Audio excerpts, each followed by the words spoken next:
Nega ko'pchilik talabalar bugungi kunda aldanib qolyapti? Assalomu alaykum. Sizlar bilan Akmal Abduvaytovich Hamkor Consult.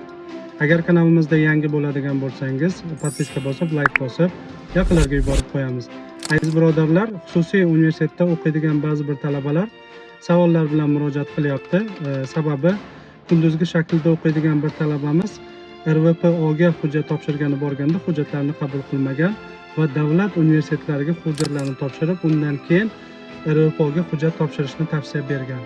Nima sababdan bunaqa holatlar bo'lyapti? Sababi, agar siz Rossiya hududida bo'lsangiz, o'qishga topshirmoqchi bo'lsangiz, xususiy universitet bo'ladigan bo'lsa, eng birinchi navbatda o'sha siz topshirmoqchi bo'lgan yo'nalish davlat ro'yxatidan o'tganligi to'g'risida, litsenziya va akkreditatsiyasi bor yoki yo'qligi to'g'risida ma'lumotni aniqlab, undan keyin o'qishga topshirsangiz maqsadga muvofiq bo'ladi. Sababi, agar litsenziya akkreditatsiyasi bo'lmasa, siz o'qiyotgan yo'nalishda ertaga boshqa davlatga perevod olmoqchi bo'lsangiz yoki xususiy universitetdan davlat universitetiga perevod qilmoqchi bo'lsangiz, bu sizga uchun katta muammo bo'lishi mumkin.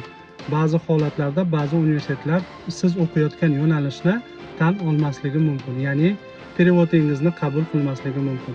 Shu sababdan har bir ishni qilishdan oldin uni aniq so'rab, aniqlik kiritib, ma'lumotga ega bo'lgandan keyingina o'sha ishni qilsangiz maqsadga muvofiq bo'ladi.